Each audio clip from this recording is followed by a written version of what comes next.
Jake Morrison stood on the bridge of the UES Defiance, watching the enemy ships fill the space around him. Thousands of alien vessels had come to finish what they started 300 years ago. The war against humanity was almost over, and the humans had lost. The bridge was quiet except for the steady beeping of warning alarms. Most of his crew was dead. The few who remained worked at their stations with grim faces. They all knew this was the end. "Commander," Amy Carter called, from the engineering station. Her voice was steady despite everything. "The quantum core is failing. We have maybe 10 minutes before total system shutdown." Jake nodded but did not take his eyes off the main screen. The alien fleet stretched as far as he could see. Ships from 12 different species, all united in one goal: to wipe out every last human in the galaxy. It had not always been this way.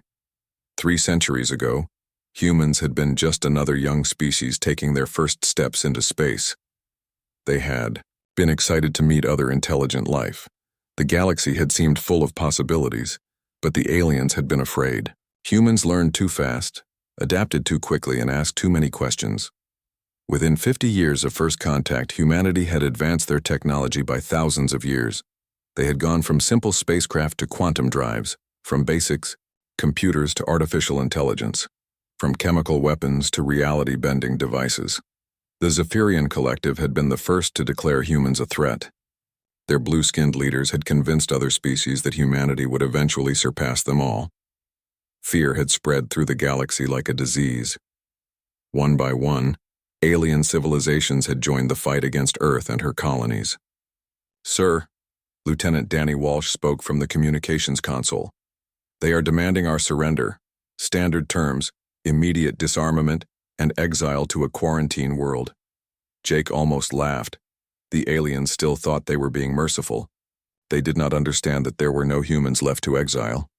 Earth was a burned wasteland. The colonies had fallen one by one over the past 5 years. Every human military base had been destroyed. Every human research station had been bombed into space dust. The Defiance was the last ship.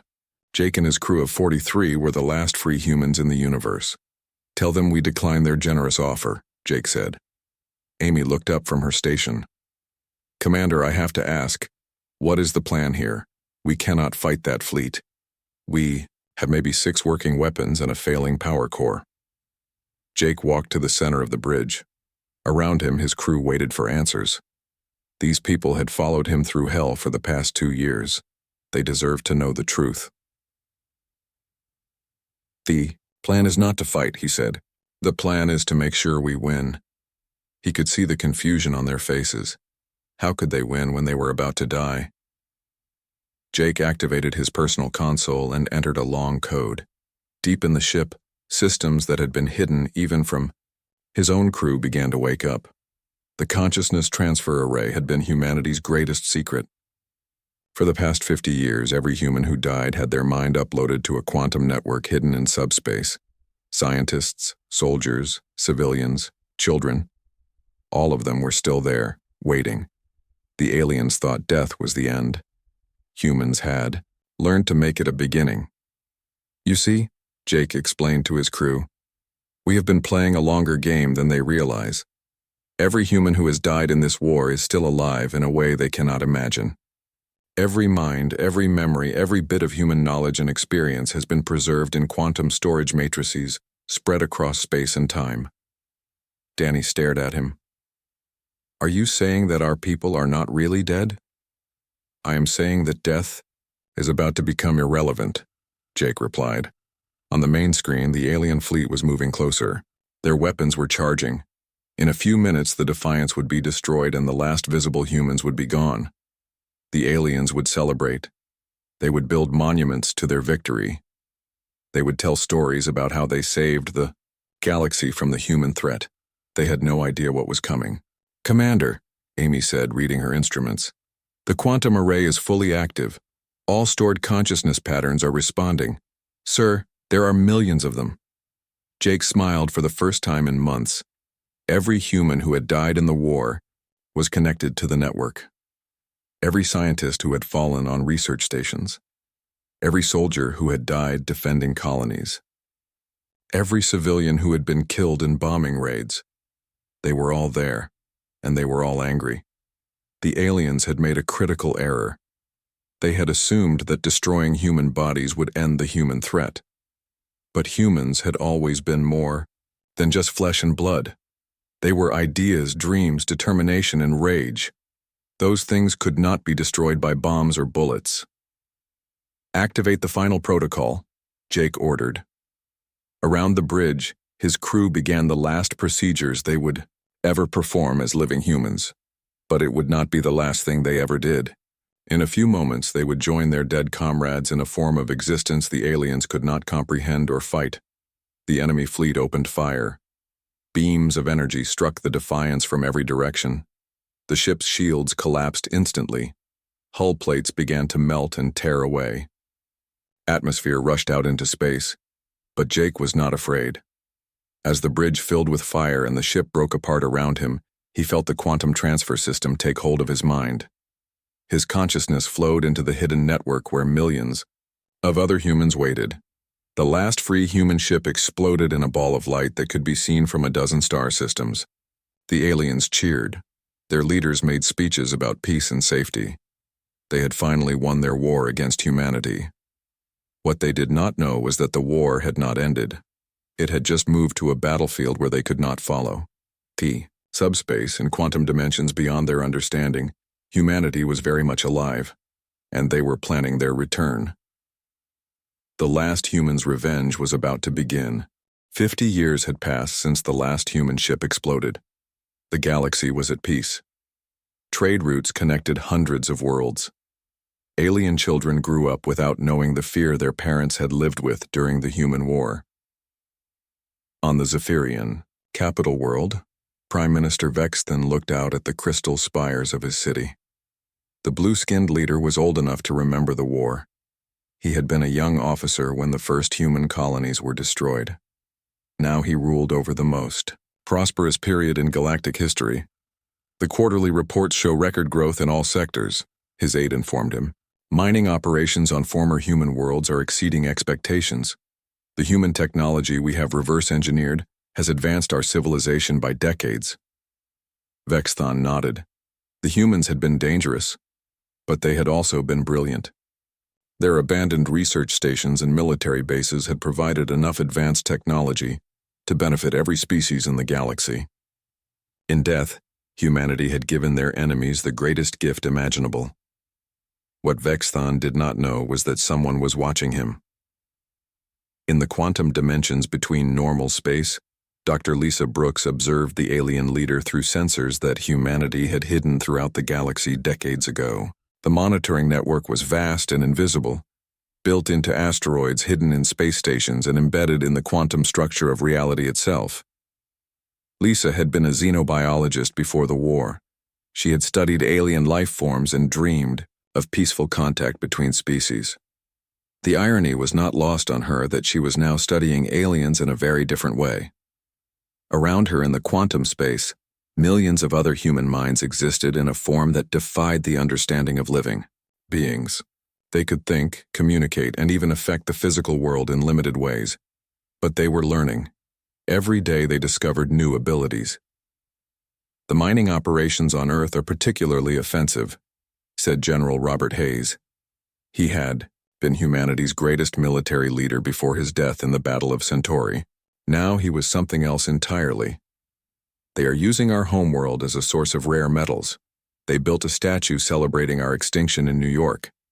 Dr. Kevin Walsh, who had been working on consciousness transfer technology before his death, floated near them in the quantum space. "I have been experimenting with technological interfaces. I can access simple computer systems now.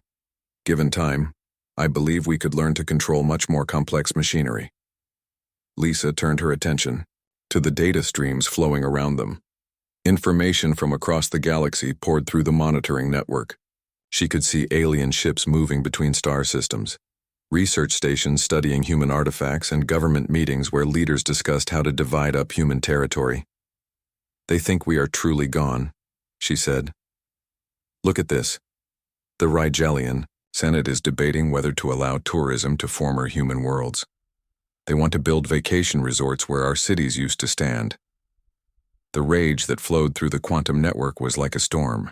Millions of human minds sharing the same fury at the disrespect shown to their memory. But Lisa had learned patience in her new existence. Revenge would come, but it had to be planned carefully. "Kevin, show me your progress with system interfaces," she said. Kevin guided her consciousness toward a small asteroid monitoring station near the edge of Zephyrian space. With concentration, he could connect to the station's computer networks. Simple commands at first: adjusting sensors, changing data logs, accessing communication systems. "Impressive," Lisa said. "But we need to be more subtle. If we cause too much disruption, they will realize something is wrong and start investigating." For the past 50 years, the humans had been causing small problems throughout the galaxy. Ships would suffer mysterious navigation failures. Research stations would lose power for no apparent reason. Communication arrays would develop strange glitches. The aliens attributed these problems to normal equipment wear, never suspecting that the dead were learning to fight back. Robert Hayes had become the unofficial military coordinator for their operations. "I have been mapping their fleet movements. The Zephyrians maintain 12 major battle groups, but they are spread thin across their territory. They have grown complacent. Their ships are not ready for any real threat. Because they believe there are no threats left," Lisa replied.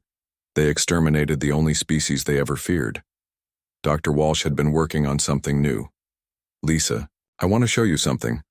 I think I have found a way to affect biological systems, not just technology." He led her consciousness to a small research vessel studying human genetics. With careful focus, Kevin managed to influence the thoughts of one of the alien scientists. Nothing dramatic. Just a small suggestion to check different data, to run tests in a slightly different way. "Fascinating," Lisa said. "If we can influence their minds, even in small ways, the possibilities are enormous." Around them, other human consciousness entities were experimenting with their new abilities.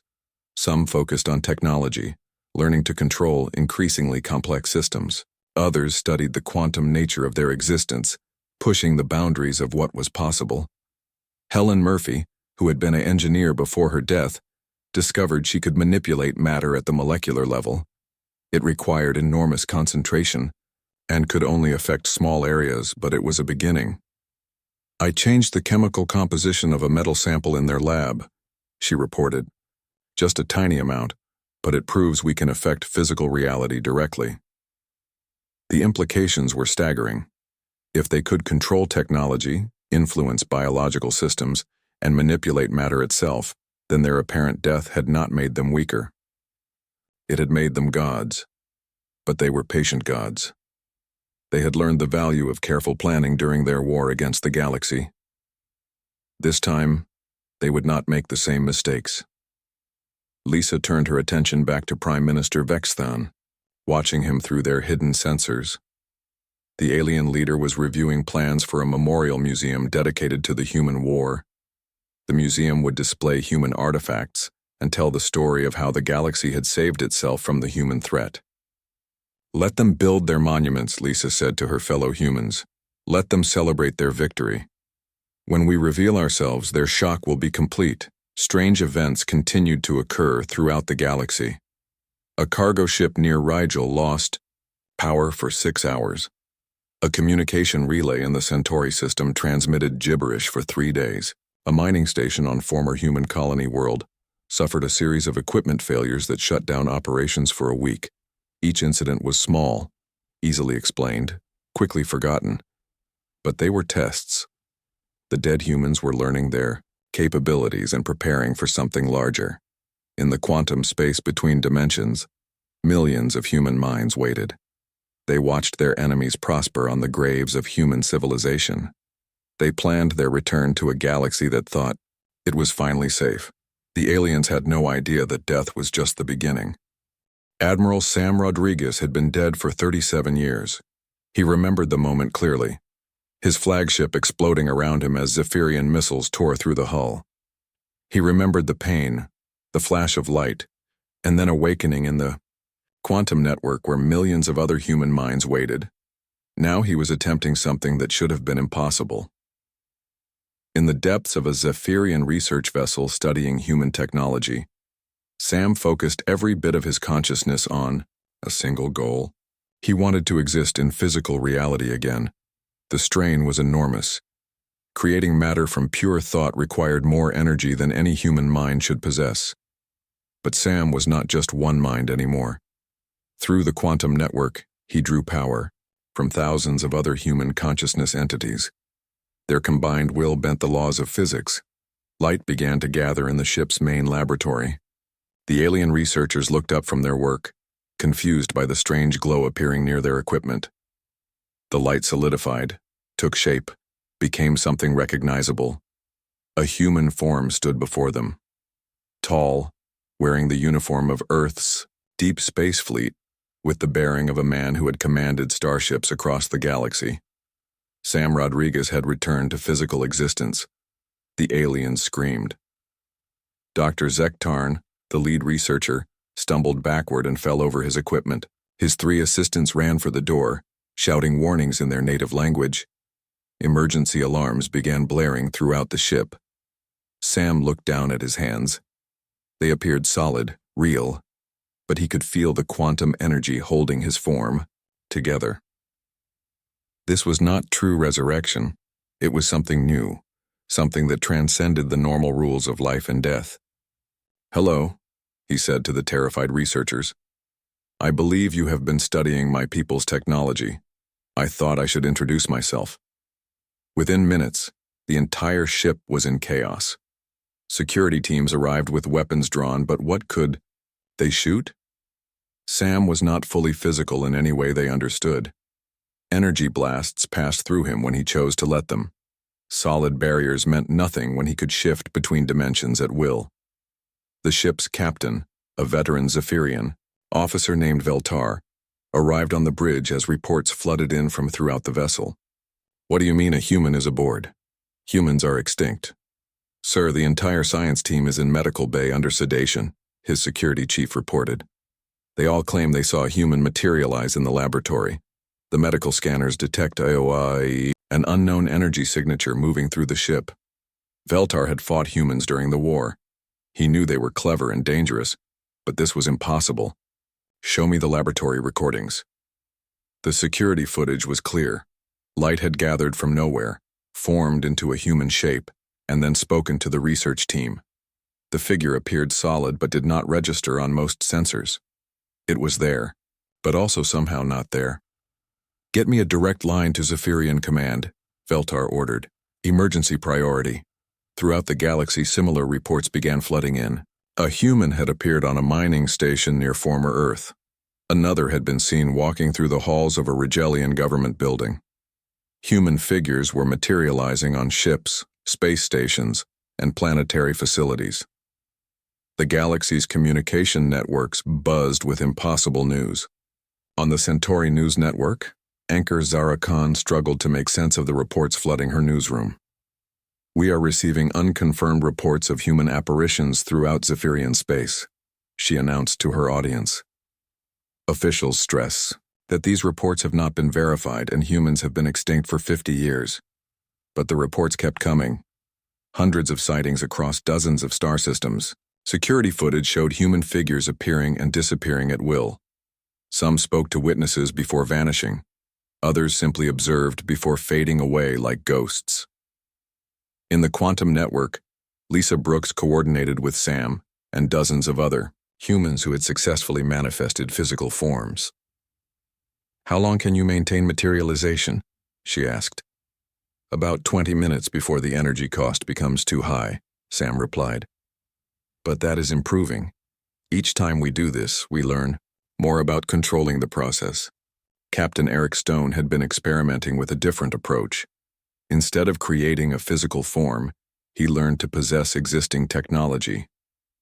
On a Zephyrian battleship, he took control of the navigation systems, making the massive vessel perform impossible maneuvers that terrified its crew. "I can access any computer system now," Eric reported. "Their security means nothing to us. I can see their fleet positions, read their communications, even access their classified files. Dr. Marie Parker had discovered something even more disturbing. For the aliens, she could influence biological systems directly, affecting the minds of living beings. On a research station studying human genetics, she planted thoughts and memories in the alien scientists, making them remember things that had never happened. "They are beginning to fear us," Marie reported. "Good. They should remember what it feels like to be afraid." General Robert Hayes coordinated the manifestation efforts like a military operation. "We need to be strategic about this. Appear in multiple locations simultaneously. Show them that we are everywhere and nowhere. Make them understand that death has not stopped us." The effect on galactic civilization was immediate and profound. Stock markets crashed as investors panicked about the return of humanity. Government.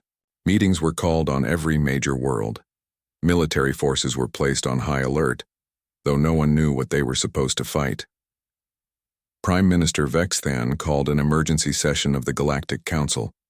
Representatives from 12 species gathered on the Zephyrian capital to discuss the impossible crisis. "The reports cannot be true," insisted Senator Krekhan of the Rigelian Republic. "Dead beings do not return. There must be a logical explanation." "Explain." "This then," Vexthan said, activating a holographic display. Security footage from dozens of locations showed human figures appearing, speaking, and disappearing. "These are from 17 different star systems. The energy signatures are identical. Whatever these beings are, they are connected." The Altarian delegate, Chancellor Mordek, studied the footage carefully. Could this be some kind of advanced technology? Perhaps the humans developed holographic projectors before their extinction. "Holograms do not speak to people and answer questions about human history," Vexthan replied. "These entities demonstrate knowledge that only real humans would possess. They remember the war. They know details about battles and events that were never recorded." Dr. Kevin Walsh materialized in the council chamber as the debate continued. The alien representatives scrambled away from their seats as the human figure appeared among them. Several guards drew weapons, but Kevin simply stood calmly at the center of the room. "Gentlemen," he said, his voice carrying clearly through the chamber, "I believe you are discussing us." The silence was complete. Here, in the most secure building, on the Zephyrian homeworld, surrounded by the galaxy's most powerful leaders, a human had simply appeared as if walking through a door. "You seem surprised," Kevin continued. "Did you really think that destroying our bodies would destroy us? Humans have always been more than flesh and blood. We are ideas, will, determination. Those things cannot be killed by your weapons." "Chancellor." Mordek found his voice first. "What do you want?" Kevin smiled. "Justice, recognition, and for you to understand that the war you thought you won was only the first round." He began to fade, his form becoming translucent. "Tell your people that humanity has returned. We are not the same as we were before. Death has taught us things that the living cannot comprehend. Your victory has become our evolution." The human figure disappeared, leaving the alien leaders alone with their terror. Across the galaxy, the manifestations continued. Humans appeared on ships, stations, and worlds. They spoke to their former enemies, delivered warnings, and demonstrated abilities that defied understanding. Some possessed technology, turning alien weapons against their owners. Others influenced minds, planting fear and doubt in alien thoughts. The galaxy began to understand that 50 years of peace had been an illusion. Humanity had never been defeated. They had simply been learning. General Patricia Lewis materialized in the center of the Zephyrian capital city during the morning rush hour. She appeared on the main plaza where thousands of blue-skinned aliens moved between the crystal towers that housed their government. Her form was solid, real, impossible to ignore. Patricia had been the commander of Earth's orbital defense grid when the planet fell. She had died fighting to the last second, her command station destroyed by alien bombardment. Now she stood where no human had walked for 50 years in the heart of enemy territory. The reaction was immediate. Aliens screamed and ran in every direction. Ground vehicles crashed as their drivers panicked. Security forces arrived within minutes, but their weapons were useless against a being who existed between dimensions. "People of the Zephyrian Collective," Patricia announced, her voice somehow carrying to every corner of the plaza despite the chaos. "I am General Patricia Lewis of the United Earth Forces. I have come to deliver a message from humanity." News drones circled overhead, broadcasting her words across the galaxy. On every world, on every ship, beings who had celebrated humanity's extinction watched in horror as the impossible happened. "You believed you had won a war," Patricia continued. "You built monuments to your victory. You divided our worlds among yourselves. You told your children that the galaxy was safe because the dangerous humans were finally gone." She began walking through the plaza, and the crowds parted before her like water. Her military bearing was unmistakable, the confidence of someone who had commanded starships and orbital weapons platforms. "But you made a critical error. You assumed that destroying our bodies would end our existence. You never understood what humanity truly was. We are not just biological creatures. We are will made manifest. We are the refusal to accept defeat. We are the determination to survive against impossible odds." Prime Minister Vexathon watched the broadcast from his office high above the plaza. His security chief stood beside him, radio crackling with reports from the street level. "Sir, our weapons have no effect. Energy blasts pass through her. Physical barriers mean nothing.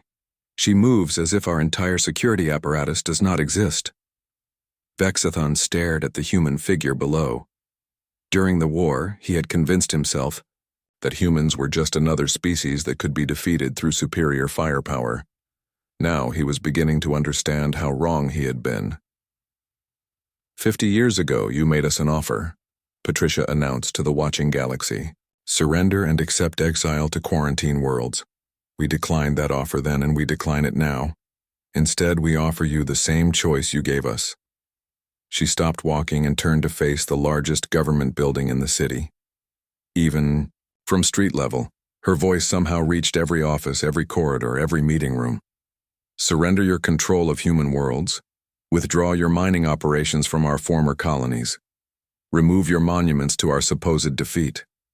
Submit to human authority and accept our judgment for the genocide you committed against us." The silence that followed was broken only by the sound of emergency sirens and the distant noise of crowds fleeing the area.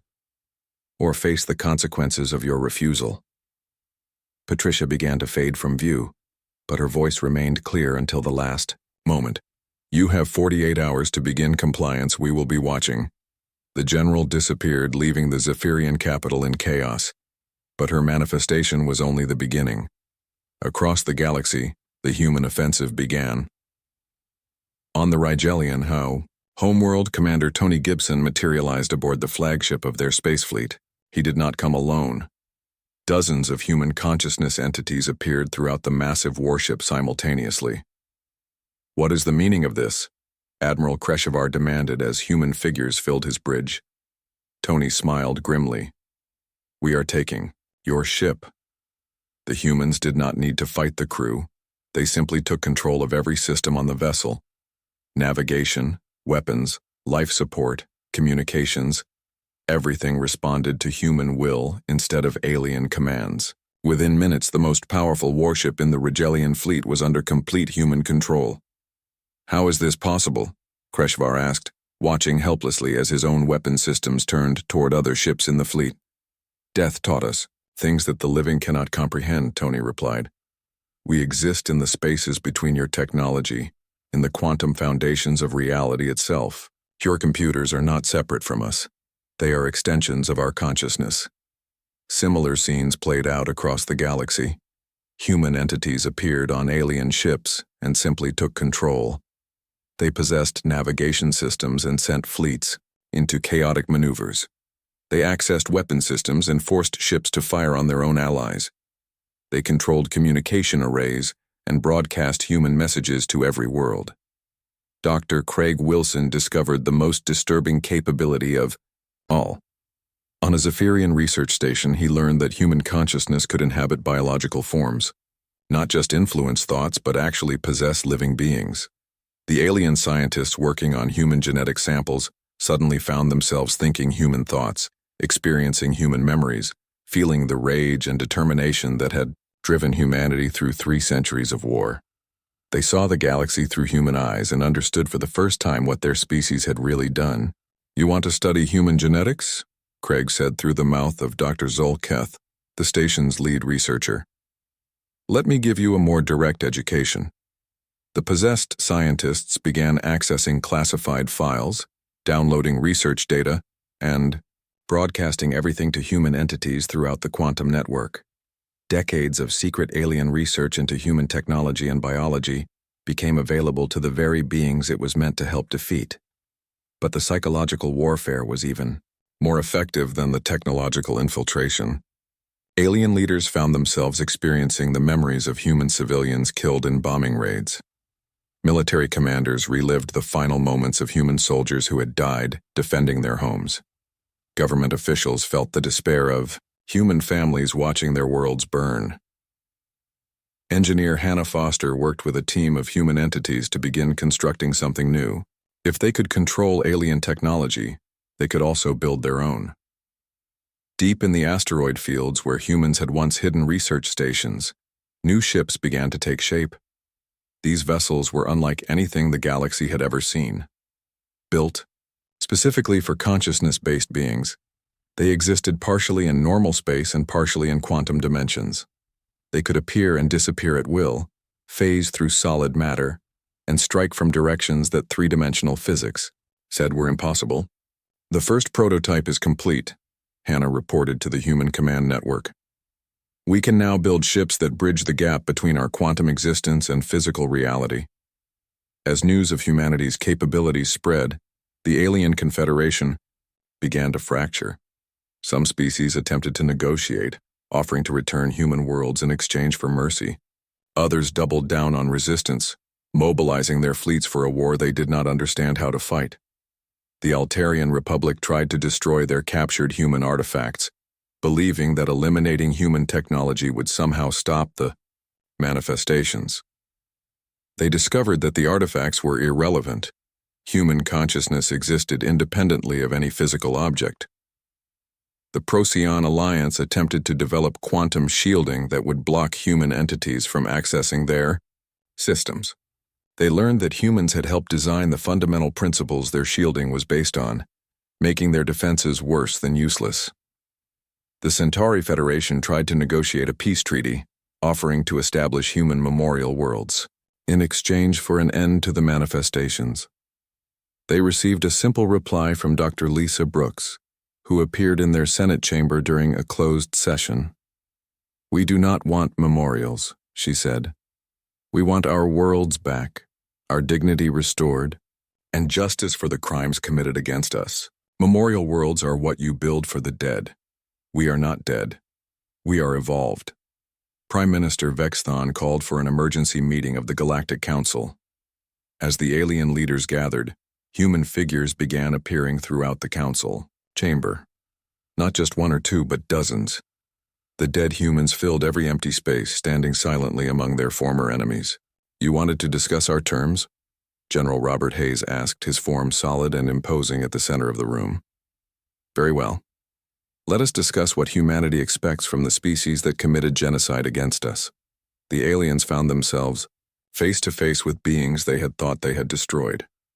The war they had believed they won was about to enter its final phase. President Nathan Young stood on the observation deck of the rebuilt orbital station above Earth. Below him, the blue marble that had been humanity's birth world gleamed in the light of its sun.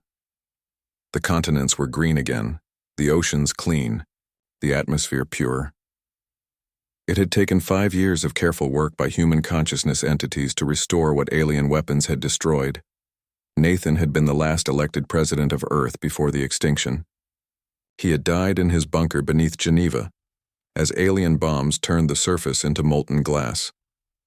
Now he served as the leader of humanity's new galactic empire, governing beings who existed beyond death itself. The restoration of Earth had been humanity's first great demonstration of their evolved capabilities. Working together, millions of human consciousness entities had manipulated matter at the molecular level, rebuilt ecosystems from genetic memory, and created a world more beautiful than it had ever been before.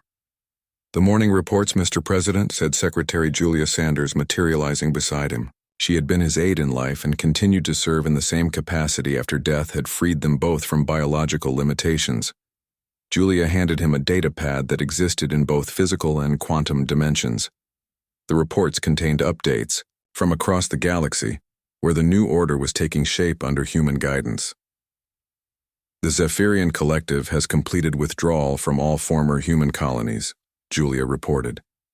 "Their mining operations have been shut down and the equipment removed. Prime Minister Vexthon personally apologized for the desecration of human memorial sites." Nathan nodded. The Zephyrians had been among the first to surrender after witnessing humanity's true capabilities.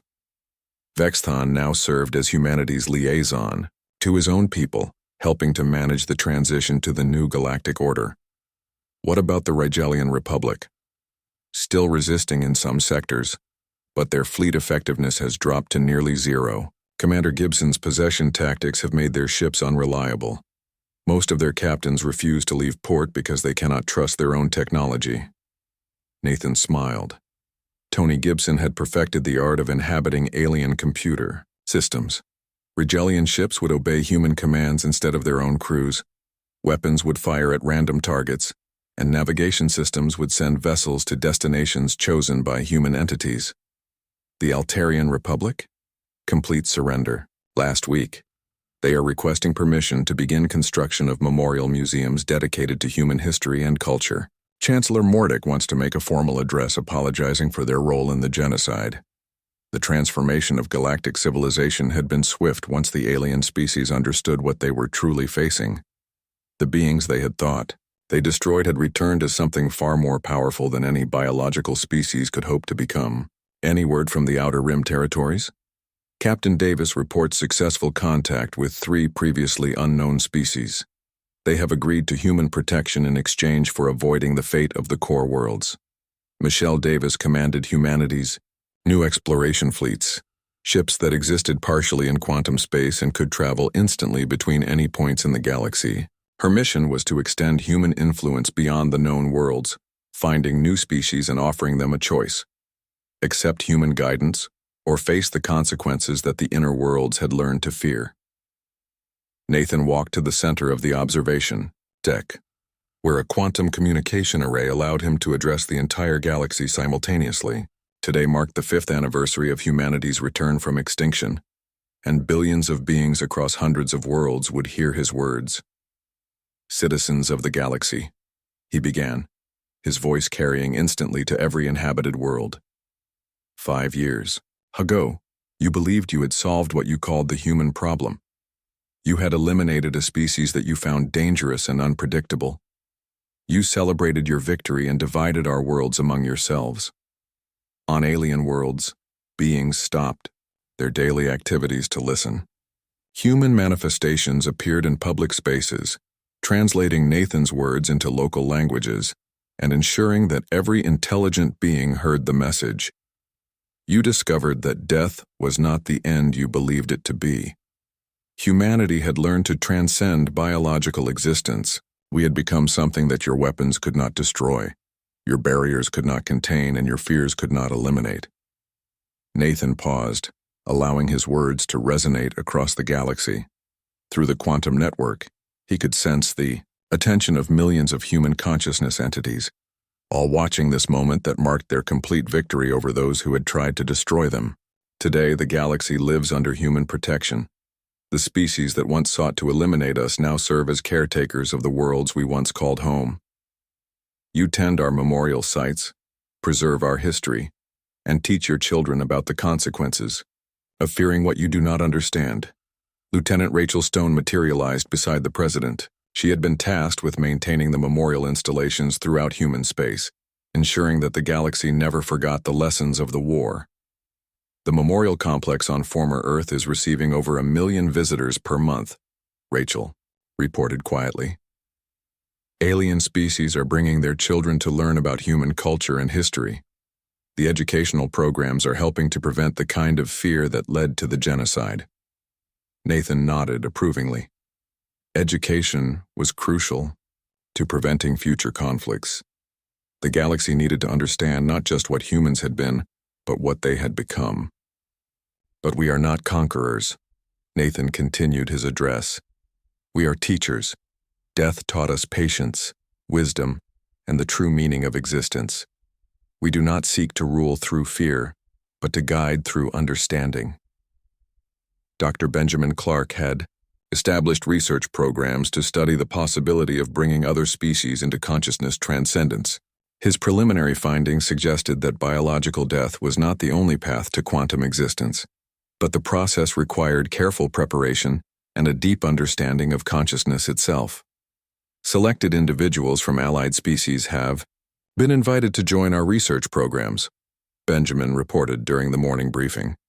We are learning that consciousness transcendence may be possible for other intelligent beings, but it requires them to overcome their fundamental fear of death.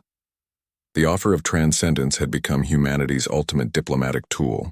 Species that proved themselves worthy through service and understanding might eventually be invited to join humanity in their evolved state. It was a privilege that required complete trust and cooperation.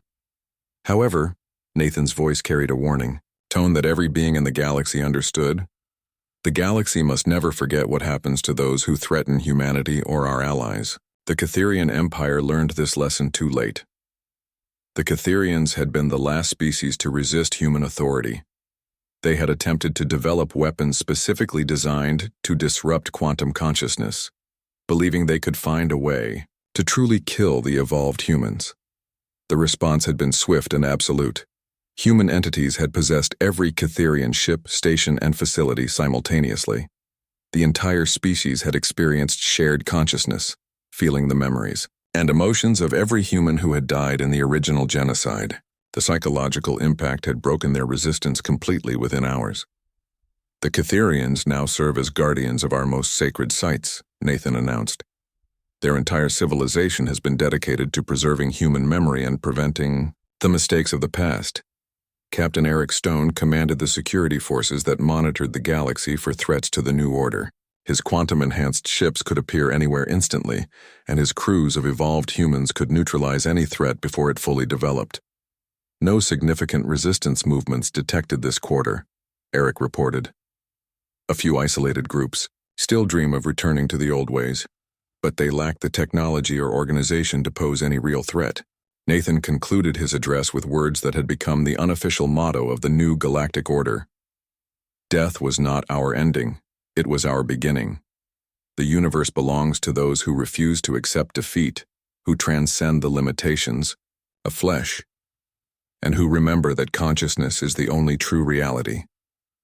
As his words faded, Nathan looked out at Earth once more. Below him, alien tourists visited the restored cities where humans had once lived.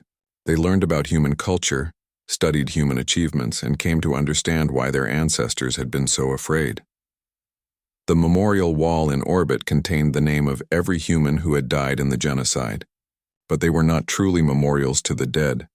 They were reminders that consciousness could not be destroyed, that determination could overcome any obstacle, and that humanity's greatest victories lay not in the past, but in the infinite future that stretched before them. The last human's revenge was complete. What had begun as an ending had become a new beginning that would reshape the galaxy for millennia to come. Death had taught humanity that they were more than biological beings. They were eternal forces of will and consciousness that would guide the universe toward a future their enemies could never have imagined.